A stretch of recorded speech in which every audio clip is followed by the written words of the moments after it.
nating i-congratulate. Nasaan na ako?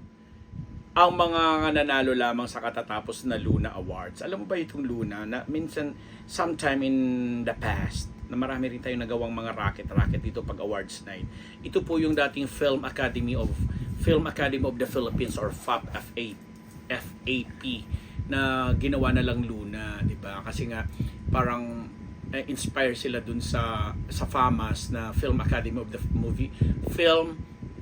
Movie Arts and Sciences naman ang ibig sabihin ng FAMAS, na awardee din po ako ng FAMAS. Alam niyo na lang kung saan. Taray ko, ang yabang ko. Pero hindi, totoo po.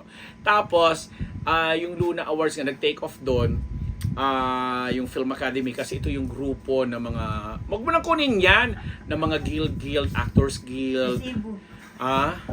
Para hindi nagsisinungaling. Dali mo dito. Para kasi may mga iba pa tayong awards, pero since binanggit ko yung award ko sa FAMAS, sabi daw ni Don ang aking pong director at lahat ng bagay, kailangan daw may resibo.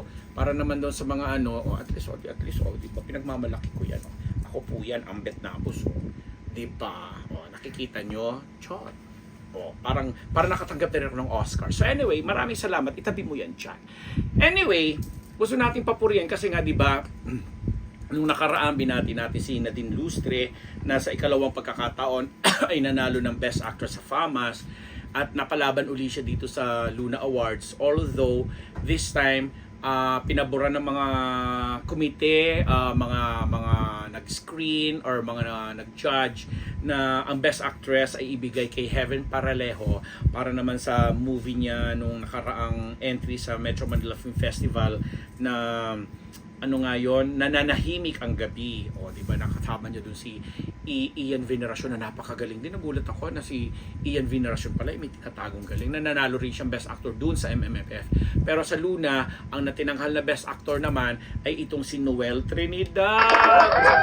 Noel Trinidad na nung nakaraang festival na Family Matters naman yung naging entry, parang inisnab-isnab nga, di ba, na parang hindi binigyan ng mga deserve nilang nomination sa iba't ibang categories at piling-pili lang yung mga, iilan lang yung mga kategorya na nominate sila. So parang sort of vindication ito kasi this is also the second Best Actor Award na nakuha ni Noel Trinidad para sa pelikulang Family Matters. Nakasama nga din niya doon si Liza Lorena na nominate din naman sa Luna at nakalaban nila yan ni Tita Liza, siya bilang most veteran.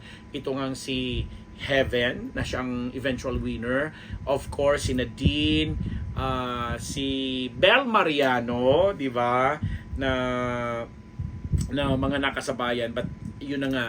Ang ganda ng choices din ng mga binigyan ng parangal ng Luna kasi bukod dyan nanalo din bilang Best Supporting Actress si Mylene Dizon naman for the same movie na Family Matters na sa FAMAS. Pinalalunan naman ni nawala na naman ako, kaibigan natin at dating kasama sa Faces and Curves, yung kasama sa Family Matters, yung magaling, wala na sa isip ko. Hanapin mo, Donita, bilisan mo. Family Matters din, yung pelikula sa FAMAS na Nikki Valdez. Yon, si Nikki Valdez naman ang nanalo sa FAMAS. Magkapatid sila ni Mylene Dizon dun sa Family Matters. Pero sabi nga natin yon, ensemble cast na ang huhusay ng mga artistang gumanap doon. So si John Arcilla ang nanalong doon, Best Supporting Actor naman para sa nakakatakot at nakakagimbal na pelikulang Reroute na nung pinanonood namin alas 12 ng hating gabi, talagang nahintakutan kami sa pagkaka-portray niya ng karakter na kakaiba kasi ang pelikulang yun ang baby natin dati na si Sid Lucero, dating baby, inalagaan ko kasi nung araw yun si Sid. Tapos si Kylie Versosa yung nandoon at grabe yung pelikulang yun, violenting thriller na kakaiba. Yun, Best Supporting Actor doon si John Arcilla. Hindi naman katakataka. Sa isang podcast nga natin na gagawin yung ending nung Dirty Linen, pag-uusapan natin dahil kakaibang mga aktingan yung ginawa doon. So yun, si Michael Red ang nanalo naman na Best Director para sa pelikulang, was it Reroute also? Si John Arcilla. Yes. Deleter. Para sa Deleter. Oo. Si Michael Red para sa Deleter. Although yung movie Deleter ay hindi nominated as Best Picture. May mga ganun talaga. Alam nyo yung mga award-giving body tos. Kasi kami rin naman bilang very soon ay magbibigay din kami ng sarili namin. Kasi magkakaroon ng rebirth, rebranding ang dating NPRES, Entertainment Press Society of the Philippines, or Golden, bibigyan ng Golden Screen Awards for TV and film movies. Nirename po namin ito ng MPRES, double MPRES, Multimedia Press Society of the Philippines. Yun pa rin po yun, Golden Screen Awards pa rin po for television and movies, na medyo nagpahinga ng matagal na panahon, inabutan ng pandemic, kaya sa pag-uusap-usap namin, naging busy po kami mga opisyal at mga members, ibabalik po din namin ito. So, ang sinasabi lang po natin dito, may kanya-kanyang panuntunan, may kanya-kanyang guidelines, may kanya-kanyang criteria, ang mga different award-giving bodies sa bansang ito kung paano nila ipinagkakaloob ang mga parangal na ito sa ating mga performers, sa ating mga movies, sa ating mga television programs, etc. etc.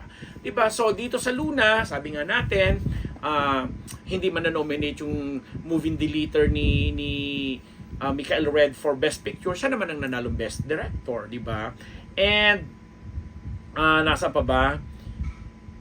Family Matters ang nanalong Best Picture dyan.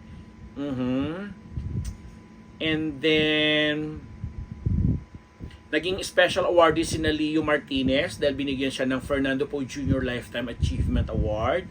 Senator Amy Marcos, ang 8th Golden Reel Awardee.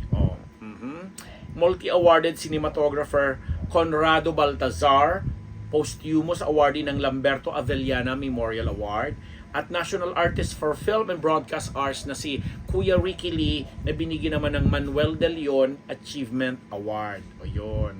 Sa naturang awarding ceremony nung nakaraang Sabado nga po, ginunita rin in memoriam sa segment na yon ang mga pumanaw, mga ilang personalidad ng mga pumanaw na sa industriya.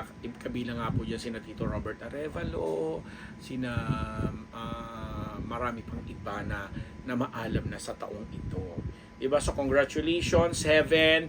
Ilang beses na nating nakapanayam si Heaven Paralejo at ilang beses nating sinasabi sa kanya na isa nga siya sa mga kabataang artista sa henerasyong ito na talaga naman nagpapakita ng husay. At alam mo, galing din sa PBB yan, si Bel Mariano na, wow, kamakailan nag-podcast tayo na yung pelikula nilang Inconvenient Love, nanalo naman sa isang Asian Content Creator Awards, di ba? And ang dami pa, of course, Nadine Lustre na talaga namang and hindi ko dapat kalimutan, Janine Gutierrez. Grabe. Ako, sabi ko nga sa future nating podcast na pagtatapos ng Dirty Linen, iisa-isahin natin yung mga artista na hindi ko pwedeng kalimutan ng isang Janine Gutierrez na alam naman nating lahat kung kanino nagmana dahil galing naman talaga siya sa angka ng mga artista. Pero Luna Awards or dating Film Academy of the Philippines Awards na ngayon ay tinatawag ng Luna. Congratulations po sa inyo. Pati na rin po, isama na rin po natin ang mga nagwagi na rin po sa katatapos rin naman na FAMAS at sa mga iba pang mga darating po mga awards night ng iba't ibang award giving bodies. Good luck din po sa inyo. And again, sana ay talagang yung best and most deserving ang ating pinagkakalooban. Ako po ang inyong lingkod, sana naman ay pagkalooban din po ng inyong most deserving attention dito sa ating munting channel na Unbearable Channel. Ambet Nabus po, thank you very much.